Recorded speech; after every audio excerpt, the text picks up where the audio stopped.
Washington is now holding quiet talks on establishing a permanent deconfliction mechanism between Israel and Syria, potentially involving Turkey, with a 24-hour coordination center to prevent future misunderstandings.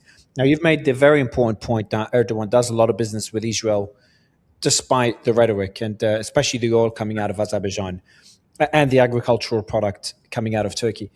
But why war? Why? What is Turkey's benefit with this war? What is Israel's benefit? They don't share a border. They're very far from one another. Is it just expanding influence in the region? And as they fill that vacuum left by the US, starting with Syria, that could lead to a clash? Well, I think from the Turkish standpoint, privately, they regard Syria as a Turkish province. They also regard most of northern Iraq as a Turkish province. Turkish generals have made it very clear to American generals for many, many years in Iraq during the occupation that as far as they were concerned, places like Erbil were Turkish cities. And remember that the northern oil fields that we regard as part of Iraq were historically part of Turkey. And the Turks were very angry after World War I that all of that was taken from them. So I think the Turks have a different view of the region from what you're suggesting. And they think that the Israelis are encroaching on them. And the Israelis have threatened openly to take Damascus. And certainly I'm not sure there's much to stop them from doing so. But remember that when the Turkish foreign minister arrived for his first meeting in Damascus with the new ISIS graduates that have taken over the country, he first went to a mosque where a Turkish sultan is interred. I've forgotten the name of the sultan. This has been a few years ago. And that was a huge signal to everybody in the region who knows anything about the Turks and the history of the region that the Turks were back.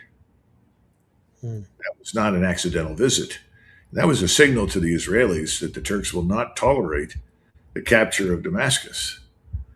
So I think this whole business is far more serious. Now, they have this new alignment with Saudi Arabia. Can Saudi Arabia compensate for whatever business they may lose with the Israelis? Well, perhaps. Certainly the Saudis have oil and cash. The Turks and the Pakistanis need both.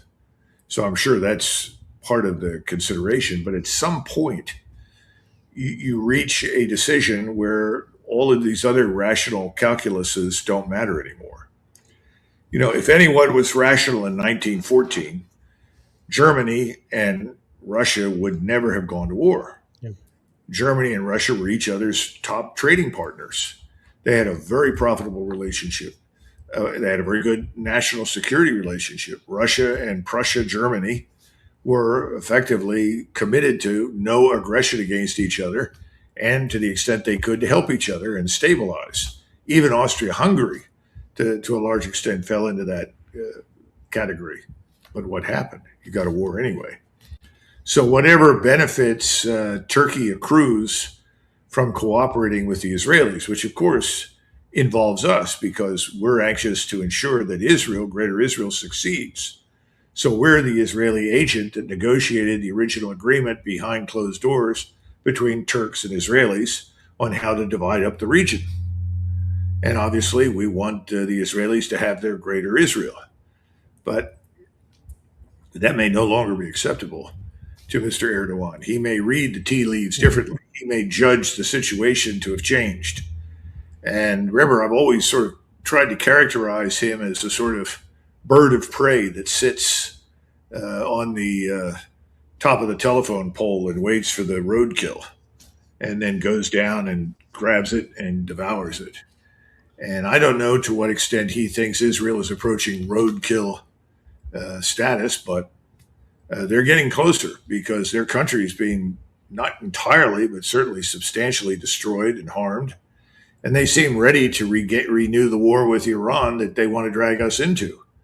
So all of these, I think Mr. Erdogan is not going to act foolishly or emotionally or quickly, but I think he's getting closer to the action point. How significant would it be if they do get these F-35s? We talked about them before. They're still trying to sell their S-400 air defense systems to get the F-35s they've been waiting for years from the US that Israel's trying to sabotage. And the next question I want to ask you about the nukes that the US has in Turkey, but that's a separate question. But maybe we can add them both together because there is nukes that are inside Turkey. I don't think Turkey. I was speaking to a guest who did mention something along the lines of these nukes could be. They're not. They don't need launch codes or anything. They're just a bomb, so they could be dropped from an aircraft. So the fighter jets, Turkish fighter jets, could actually potentially drop these nukes. I'm not sure if you have more context on this. Well, I know that I wrote a memorandum that was designed for President Trump that I sent over to the White House while I was in the Pentagon, urging him to withdraw all the nuclear weapons from Turkey. And at the time, I argued that this was a prudent action. That we didn't need them anymore. They were originally placed there for potential use against the Russians. And I think most of them are gravity bombs. I think like the B-61, maybe one of them. Okay. I don't remember all the designations, but these are Air Force delivered nuclear bombs that don't need. Well, they're not launched, let us say, as cruise missiles or tactical ballistic missiles. And I thought it was a good idea to get them out because at some point, you might have a decision made at very high levels to take control of them, not for the purpose of using them, but potentially to prevent us or anybody else from getting to them. It's a possibility. I've thought that Turkey's position in NATO has been very fragile for a long time. And I had personally very positive experiences with Turkish officers. I worked with them. I thought they were very professional. I thought the Turkish military was very professional. It was very, very tough, very serious. So I see them as a powerful actor on the ground, certainly in the Middle East. But I just thought it was prudent for us to get those nukes out. Obviously, that never happened. Nothing changed. I think that's unfortunate, but I don't think it's the emergency. Because if the Turks actually need a nuclear weapon, they'll get it from Pakistan. And the Pakistanis have made that very, very clear. That was made clear to us back in 2011. The Turkish General Staff said, look, if we need a nuclear weapon, we don't need you. The Pakistanis have promised it to us. So that's why you're seeing this Pakistani-Turkish Saudi Arabian alliance. They're not just Sunni Muslims. There are other things involved in this. So I don't know. I think this is the kind of thing that when you go to war without having prepared to do so, without having looked at all the consequences, both anticipated and unanticipated, you can provoke a regional meltdown. And I think that's what we're watching. I laugh. I listen all the time to people say, well, when this is over, President Trump has this magic formula. He's changing the architecture of the Middle East. Well, he's definitely changed the architecture, but I don't see any magic formula. And I don't see any future role for us. So that's the problem right now. And I don't think that President Trump is prepared to accept that reality. And I don't think the people around him will let him do that. The Israelis certainly won't, because Israel's whole existence at this point is going to depend on our continual presence and support for them. And if we pull out lock, stock, and barrel, which I'm sure at some point we will do, probably sooner rather than later, they're going to be very unhappy. That's why you've heard these discussions about stationing U.S. forces on Israeli territory. What do you make of the current impasse between the U.S. and Iran and the warnings by Iran that they will escalate if the blockade continues? So instead of just waiting it out and letting the Americans choke off Iran, they know they've got the upper hand kinetically. So they might be the one to strike first. Well, I think they do have the initiative strategically. They control the high ground, so to say. They're in control of the strait. Somebody said to me, well, we still know that some number of barrels of oil are getting through every day. Maybe one ship gets through. And of course, I'm sure there's a certain amount of graft. If you pay the IRGC enough on the side, I'm sure they'll let you go through with something. But none of that makes up for the loss that we've taken through the closure of the strait. Now, Mr. Trump can talk about how he's in control, and I guess he wants to make that part of the world U.S. territory. I can't wait to see numbers of Americans line up for the purpose of migrating into this new territory and settle it. But this sort of strikes me as being, another Trumpian exercise in self-sodomization. Very stupid. So I hope that they'll drop all this nonsense. But haven't seen much evidence for rationality right now. And the Israelis are in charge. Mr. Netanyahu is in charge, and Mr. Trump is going to do what he wants. So that's why I see another round of conflict coming. It may be the last round, But I see another round coming. And I think that's why you're now hearing these discussions about the use of tactical nuclear weapons.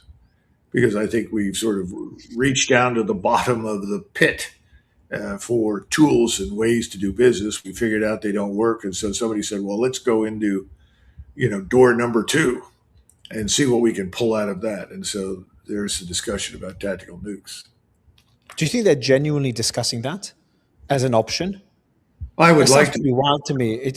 But just the reason why I'm struggling to believe they are. It doesn't make sense for even the most irrational person. The cost just outweighs the benefit in so many different ways, financially for the US, reputationally, militarily, and for Trump's legacy as well. The list politically for Trump, the list goes on and on. There's very little benefit, and it won't get any outcome. And it's very easy to know that the Iranians won't fold just because of one tactical nuke. Well, there was no rationality behind Great Britain's decision to enter the First World War. None. There was no driving issue that compelled them to fight. Economically, it made no sense to them. They were heavily dependent on Germany for a whole range of critical products and chemicals and optics and so forth. No German soldier had shot at a British soldier, as far as I can tell, for hundreds of years. In other words, it just made no sense. On the other hand, the French were an annoyance and a permanent menace. If they'd entered the war to speed the end of the war by threatening the French, then that would have made more sense from the standpoint of British strategic interests. So I don't think rationality has anything to do with it.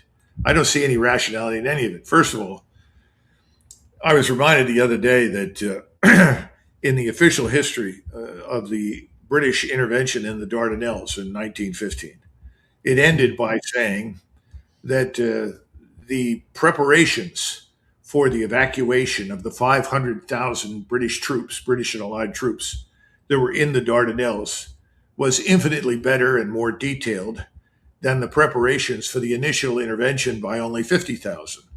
In other words, 9 months after failure, they leave, but they failed the day they entered. They never had enough troops to do any of the things they wanted to. They grossly underestimated the Turks. That's what we've done. We grossly underestimated Iran. Secondly, we grossly overestimated ourselves. We're a short war structure, force structure. We're designed to go in and fight for a couple of months, not to fight for a year or 2 years or anything else. The Iranians were prepared for the long haul. We weren't. So now what do? Well, that's when you turn to tactical nuclear weapons, at least at the outset, because you think that may be a tool that'll pry open the box and out comes, Iranians ready to surrender and do your will. I think it's absolute nonsense. I see no evidence that if you use a nuclear weapon or not, that these people are going to surrender to you. That's a very dumb idea. But I think it's being considered. Look, Elbridge Colby, who is in the policy side of the Pentagon, has advocated for this. The Air Force and the Navy have always liked. Elbridge has advocated for nukes. For tactical nuclear weapons as something that we could use in future warfare. And so have many of the senior officers in the Navy and the Air Force over many years. I mean, this is why they exist. We started building these tactical nuclear weapons years ago, and it never made a great deal of sense because Colin Powell, who was the chairman of the Joint Chiefs back in the 1990s, was approached about this because we would run these exercises against the Soviets in Europe. That was usually the standard operation. And then at some point, the war game would end. It usually ended in Central Europe with us being overwhelmed by the vast numbers of Soviet forces. This is in the 80s and the early 90s. And then they said, what are you going to do now? And there was a discussion of, well, we turned to tactical nuclear weapons to rescue the situation. And Colin Powell says, what makes you think that will work? Oh, well, a tactical nuke here, a tactical nuke there, and the Russians will see they can't proceed and everything will stop. And he said, what are you talking about? You mean the Russians are going to sit there and look at you employ a tactical nuclear weapon, see the explosion, the detonation, and say, well, that's a small nuclear weapon. That's not a big problem. Don't worry about that. He said, that's ridiculous. Said they'll use whatever they got against you. Now, we've got a different situation today. I heard somebody come on and talk about, well, we used a nuclear weapon against the Japanese. And people debate whether or not that was needed. That's irrelevant. We did. And they forget something. At that point, Japan was completely isolated. Japan had effectively lost the war. All we did was accelerate the end. Now, what do we have in Iran? Iran's not isolated. In fact, right now, both the Russians and the Chinese are rapidly replenishing stocks of repair parts, equipment, even warheads, I'm told, as well as missile bodies and engines. And they're providing food and medicine and other things. So Iran is not isolated. It has two of the most powerful states in the world as its allies. So what makes you think using a nuclear weapon is going to have any positive effect whatsoever for the United States? All it does is open Pandora's box, convinces everyone that we're completely crazy, that we cannot be trusted. Everybody knows that anyway, but now they'll absolutely conclude that. And the Russians and the Chinese will change many of their policies and approaches. We may well see tactical nuclear weapons used in the near term in Ukraine to finish up the Ukraine war quickly and then close up on the border with Poland. I mean, there are all sorts of things that can happen. We may see nuclear weapons transferred very quietly to the Iranians so that they could use them. Why would you ever do something that stupid? Well, the whole war is pretty damn stupid. It makes no sense, was never required. So why should we stop at this much stupidity? Let's go full force. Colonel, we're talking about a direct conflict between Israel and Turkey. We're talking about what happens to Syria. Will it be partitioned? We've talked about Lebanon and Hezbollah and Israel trying to defeat Hezbollah. We're talking about the Gulf. The UAE was attacked yesterday. Now, Iran says that in attacking, they were attacking ships. The UAE said they did attack it and it cut all trade with Iran. We've got the Houthis attacking Saudi. They attacked him yesterday. How do you see all this end in a couple of years? Are we looking at, a new, I know we're looking for a new reality in the region, but how is it going to end from a military perspective? Are we going to get there violently? Or are we going to see the worst of it maybe now, or have we already seen the worst of it? There's something else that we have to mention that doesn't get much attention in these discussions of geopolitics and military power. We're watching the bond market crash in the United States. We've seen Beth to intervene in all of that to buy up long-term bonds, the 30 years, in order to drive down yields, at least temporarily. And we watched the stock market profit from this as another injection of liquidity. This works on a very short-term basis, but it sets up a catastrophic outcome long-term. And the question is, how long-term is that? And again, people who are much smarter than I am and have much better information than I do in the marketplace, like Jeffrey Gundlach is a good example, someone you might consider bringing on. You talked to Pilkington, you've talked to Curie. They've sketched out scenarios for you. I think the bond issue is a very serious one in the United States. And everyone says once you're over 5% in the 10-year, everything collapses. In other words, the dollar itself as a currency is finished because you can't pay your debts. The national sovereign debt is too overwhelming. There are people right now who insist we're already in a national sovereign debt crisis. It's just that people aren't aware of it. They don't understand what's really happening. We've already seen what happened in Japan, and we used euros to prop them up. That's not a solution. Nothing is fixed in Japan. Nothing is being fixed in the United States. If we were serious about our own economic, and I would argue societal fragility, we would end this right now. We would simply say, we've done all that we can. We are going to disengage our forces and we will resume discussions with the Iranians once we've disengaged our forces, but we can do no more. Now, why won't that happen? Because of Israel. The Israelis will not allow that to occur. Why not? They know that once we leave, we will never be back. And once we're gone, Israel is effectively on its own. And the question is, how long will Israel survive under those circumstances? So I guess what I'm saying is that you have on the one side the economic and financial fragility that's undermining our position globally, strategically, and also militarily. And then you have the misuse or abuse of American military power in a setting for which it was never designed to fight an enemy that it cannot defeat. So, which of these blows up the United States first? Or do they both get together? Oh, And they're very intertwined. They're very intertwined. The bond yields, like Japan, for example, that process has been sped up because of this war. exactly. So, I don't think it's a question of ending because we want to end it. It's going to end whether we like it or not. And I don't see how it ends in any particularly positive way, but the least damaging way would be for us to disengage. Now, if you're sitting in the UAE, you're sitting in Kuwait, you're sitting in Bahrain, sit wherever you like in the Persian Gulf, you better figure a couple of things out. First of all, the Iranians live next door. They're not going anywhere. The Americans don't live there. They're going home. The question is when? And the answer is probably soon, although we can't really tell that at the moment. But I think we can bet pretty heavily it's going to be soon. Why? Well, what are we there for? What are we trying to achieve? We can't protect anybody. We can't even protect the Israelis. We can't protect ourselves. Our fleet is sitting 200-300 miles offshore.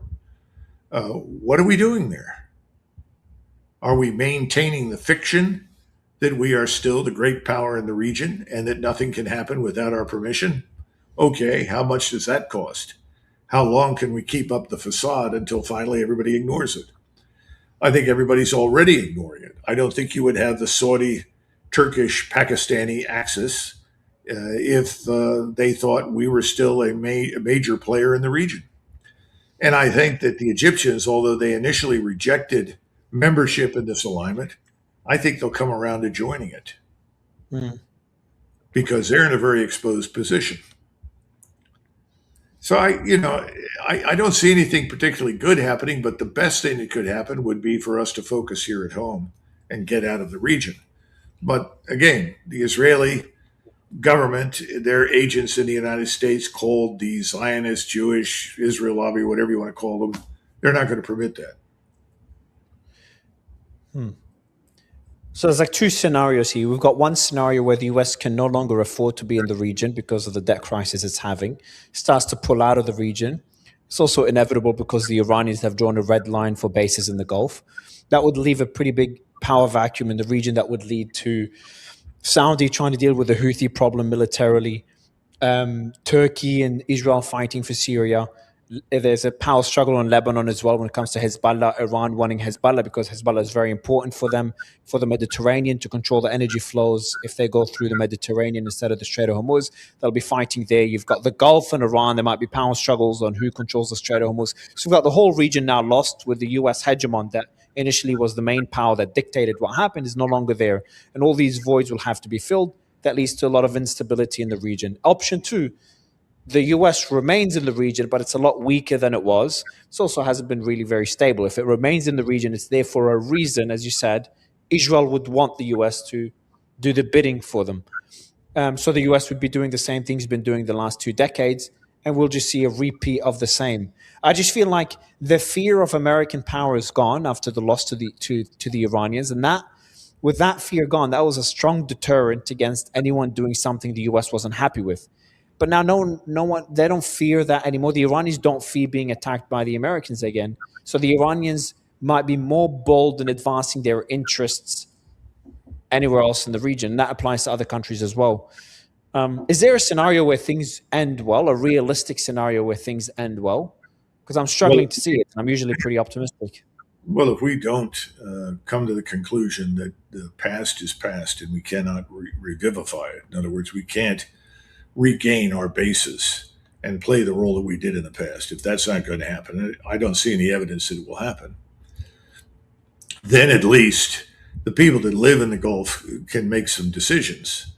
And right now, I think probably the ruling elites in the Gulf are trying to hope for some sort of resolution that leaves them some measure of insurance that we will continue not only to do business with them, but somehow or another help them. The problem with that is that we're broke.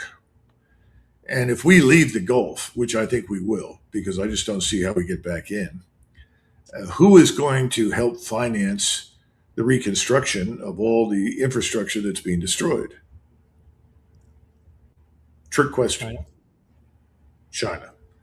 So China will replace us in the region in that sense. Now, the Chinese are a little different from us.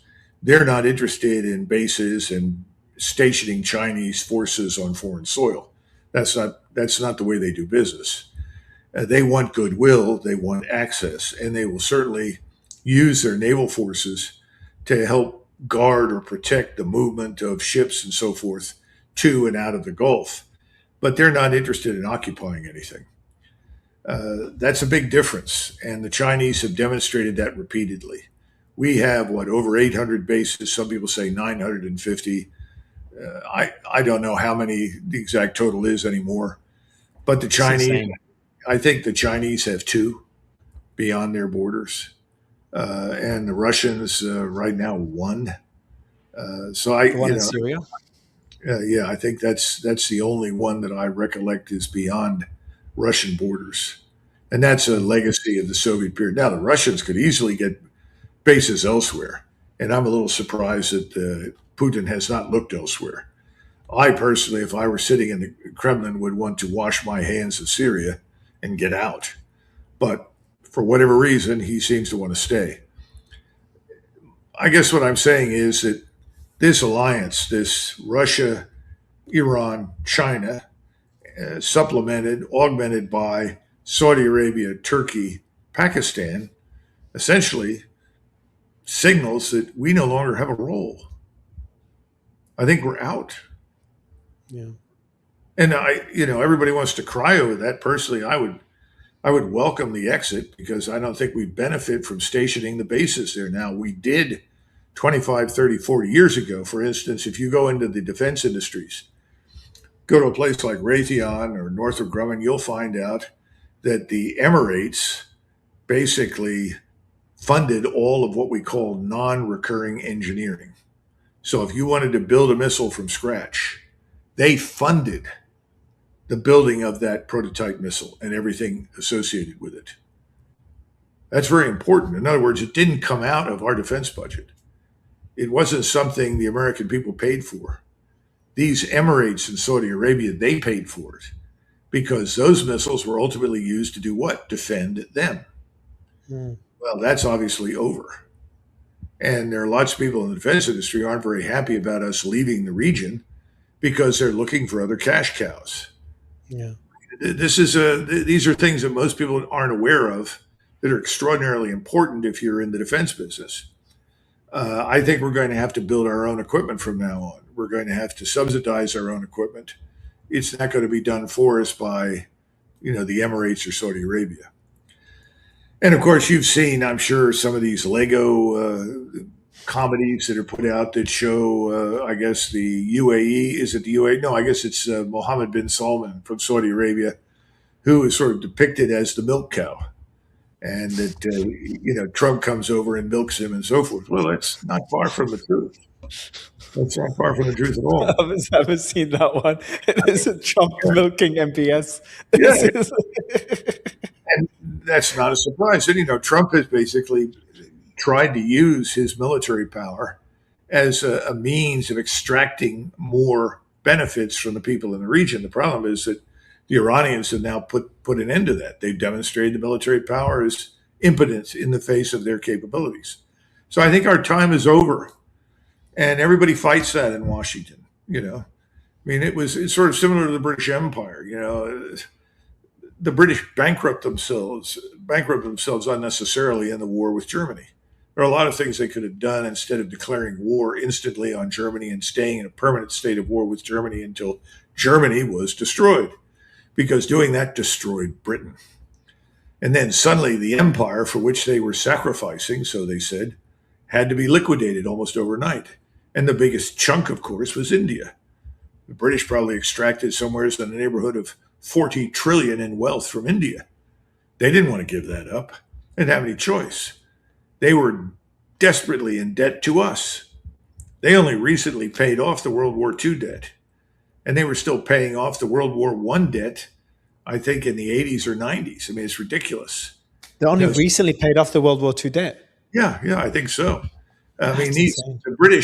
the British mortgaged everything to the destruction of Germany, and then they thought, when Keynes went to the Bretton Woods conference, he thought that we would be grateful to them since they had so willingly sacrificed themselves on the altar of victory for us. Absolutely not. They thought they were going to get a grant out of us, similar to the Marshall Plan for Great Britain. No. We took Britain to the cleaners. We reinforced their destruction. I mean, there were freighters towards the end of the war leaving from South Africa packed with gold that went straight to New York City. Britain was bankrupted. It lost everything. Well, we're bankrupting ourselves right now unnecessarily. But we have this problem. It's called Israel. As a final question, is there a scenario where the US breaks off that relationship with Israel, fundamentally changes it following this war? Well, that's you just said the key word, following the war. The war is not going to end anytime soon, because right now you have the group that says we'll maintain this blockade as long as we need to. I've heard people say we'll maintain it and then we'll resume the war later when we have rebuilt our stocks. That's one group. The other group says we'll maintain the blockade, but we'll use these tactical nuclear weapons because we got to come out of this as the winner. If we don't come out, we're exposed. Our great power status is lost. We're no longer seen as the hegemon. Well, I think that's already happened, don't you? But that's not the view in Washington. And everything we've done, really, I'd say since the early 90s, we talk about this rules-based liberal international order. And if you ask what that is, the first question is, well, what are the rules? Well, these are norms that, we've said. What about international law? No. Because you see, grounded in international law is the concept of state sovereignty. We don't respect other people's sovereignty. If we did, we wouldn't just march into their countries at will, would we? So we have no interest in that. We said the liberal international order was to spread democracy, human rights, and goodwill. But after years of interventions, you reach the conclusion that it's about hegemony and destroying any competition that might infringe on your hegemony. Well, Iran turns out to be the place where the buck stops. Our hegemony is ending in the Persian Gulf. And you're seeing two world systems collide. You see, on the one hand, the old, what I would call Cold War plus hegemonic American global military political economic system. And on the other side, BRICS. BRICS is emerging with China at its center and Russia helping to lead it. And people are migrating into BRICS and away from the Western system. Why? Because they're tired of being bullied. They're tired of the World Bank being used as a cudgel to beat them over the head. You want a loan? You want a good loan? Well, then here are the requirements that we have for you from Washington. You have to do the following 16 things. Change your trade relationships, your commercial relationships, change your society, alter your government structure, meet our standards, and all these things. People are tired of that. They don't want it anymore. So everything is coming together, of all places, in the Persian Gulf. But I guess it makes sense when you look at the Mesopotamia as the cradle of civilization, as far as we're concerned. So perhaps it's all ending where it all began. Sure. Colonel, always a pleasure. Thank you for your time. And who do you think will be struck between now and next week before we speak again? We should make bets every time we speak. Oh, no, I don't like to do that, I think it's just better to drink heavily and hope for the best. Okay, I'll do that. I'll drink heavily and hope for the best as well. Thanks, Colonel. Thanks a lot. Bye-bye. See you next time. All right, guys, I'll be live again with Brendan Weichert in 15 minutes to give you the news recap for the day. And then we're speaking to Larry Johnson, and Chris Martenson. I'm excited for this conversation to talk economics. So I've got three more interviews: Brandon Weicker, News of the Day; Chris Martenson; Larry Johnson. And then Brandon will be interviewing Peter Alexander about China. And then he'll be interviewing Raymond Zuccaro, also a discussion about economics. I'll see you guys in 15. Bye-bye. We got news that Israel struck an airport in Syria. That first time they strike Syria in, I think, about a year. And that airport was about to be used by the Turkish military. And I think they had personnel there to deliver military assets. Some reports that there were Turkish military assets already there. We got a report that the Israelis did meet and speak to Turkey beforehand, and they spoke to Syria beforehand and warned them about Turkish expansion into Syria, and they struck it. I saw satellite images of the craters on the runways. I don't think there's any Turkish casualties or any Turkish military assets actually destroyed, but we don't know. That's based on the satellite images I've seen. Maybe you've got more information. I'll read Tom Barak's comments afterwards, but I'd love to get your thoughts on this development. Well, as far as I know, there were no Turkish casualties. Whether or not there was any equipment there, I have no idea. I think what we need to take away from this is, sure, I'm confident that some form of comment or warning was issued, which I'm sure was taken as an insult and ignored, especially in Ankara. But then I also think they waited, watched probably on satellite surveillance. They watched to see the Turkish officers who were sent there to survey the place and evaluate it leave. And after they left, that's when the Air Force came in and demolished the airfield. So that much I think we can say. When this first began, this sort of Turkish-Israeli agreement that we crafted in order to promote the dissolution of Syria, in other words, its liquidation and then its resurrection subsequently in the hands of our friends from ISIS.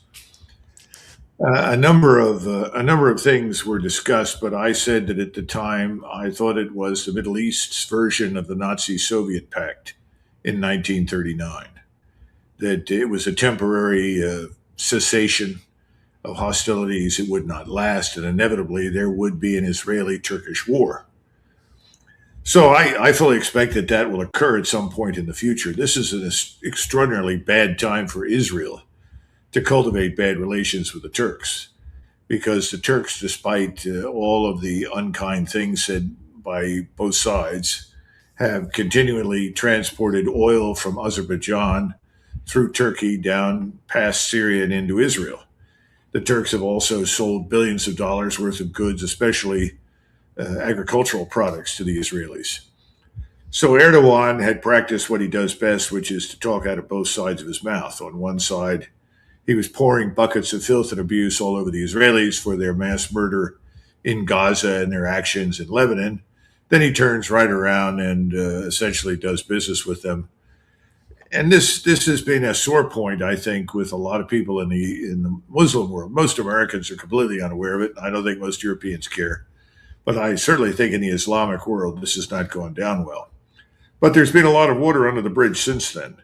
Since then, we've seen lots of cooperation between the Iranians and the Turks to deal with the Kurdish problem. And the Kurds, of course, not all of them, but a large portion of them are exceedingly dependent upon Israeli support, arms assistance, and intelligence. And indeed, we cooperated with the Mossad in a vain hope of stirring up a Kurdish rebellion / invasion of Iran. The Iranians had them targeted, destroyed them, and I don't see much evidence that that's going to happen. And of course, the Turks had no interest in letting that be successful either. So now what? Everyone says, well, Turkey is a member of NATO. Is that really meaningful? I'm not sure that it really is. I think that Erdogan is perfectly willing to stay a member of NATO and wage war with anybody he cares to anywhere in the world. The question is, what do we do about it? Well, we're over a barrel because, of course, President Trump has recently pointed out that one more time that Mr. Erdogan is a personal friend of his, and he has a great relationship with Mr. Erdogan, and things are really great with the Turks. Well, they're not so hot right now. So I don't know what it means short term. I just think long term, it's another indicator that you're going to see a collision between the Turks and the Israelis. And as I say, it's a very bad idea on the part of the Israelis because in the meantime, you've had this new alignment Saudi Arabia, Pakistan, Turkey. And everybody has said, well, what's it really about? Well, contrary to popular belief, it's not about attacking Iran. I'm sorry, it is not an anti Iranian alliance. It has a great deal to do with putting an end, ultimately, at some point in time, to the Greater Israel Project. They're not going to allow that to succeed. So, under the circumstances, you would say the prudent thing for the Israelis at this point is to find a way to avoid any unnecessary collision with Turkey until certainly this issue with Iran is settled. Well, they've chosen not to do that because, well, they're arrogant and they're also completely confident that they have control of us. So they seem to think that in addition to fighting the Iranians, that we could be dragged into a conflict with the Turks as well. And of course, they've also built an alliance system in a sense because they're closely aligned with the Greeks and with Cyprus against the Turks. And they hope that our Mediterranean fleet and whatever forces we have could be employed in that endeavor. Ultimately, everything's shaping up brilliantly for a much larger regional war, something no one expected.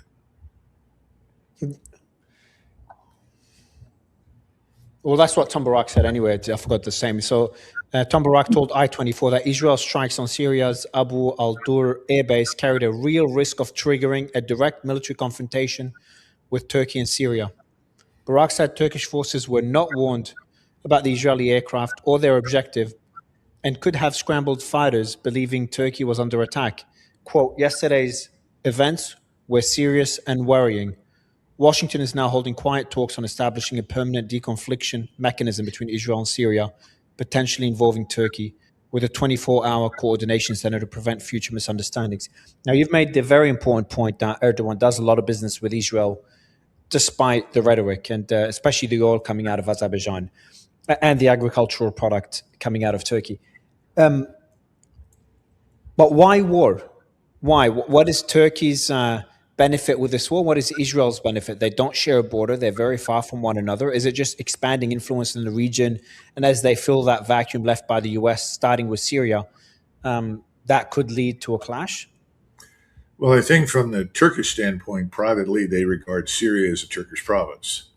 They also regard most of northern Iraq as a Turkish province. Turkish generals have made it very clear to American generals for many, many years in Iraq during the occupation that as far as they were concerned, places like Erbil were Turkish cities. And remember that the northern oil fields that we regard as part of Iraq were historically part of Turkey. And the Turks were very angry after World War I that all of that was taken from them. So I think the Turks have a different view of the region from what you're suggesting. And they think that the Israelis are encroaching on them. And the Israelis have threatened openly to take Damascus. And certainly, I'm not sure there's much to stop them from doing so. But remember that when the Turkish foreign minister arrived for his first meeting in Damascus with the new ISIS graduates that have taken over the country, he first went to a mosque where a Turkish sultan is interred. I've forgotten the name of the sultan. This has been a few years ago. And that was a huge signal to everybody in the region who knows anything about the Turks and the history of the region that the Turks were back. That was not an accidental visit. That was a signal to the Israelis that the Turks will not tolerate the capture of Damascus. So I think this whole business is far more serious. Now, they have this new alignment with Saudi Arabia. Can Saudi Arabia compensate for whatever business they may lose with the Israelis? Well, perhaps. Certainly the Saudis have oil and cash. The Turks and the Pakistanis need both. So I'm sure that's part of the consideration. But at some point, you reach a decision where all of these other rational calculuses don't matter anymore. If anyone was rational in 1914, Germany and Russia would never have gone to war.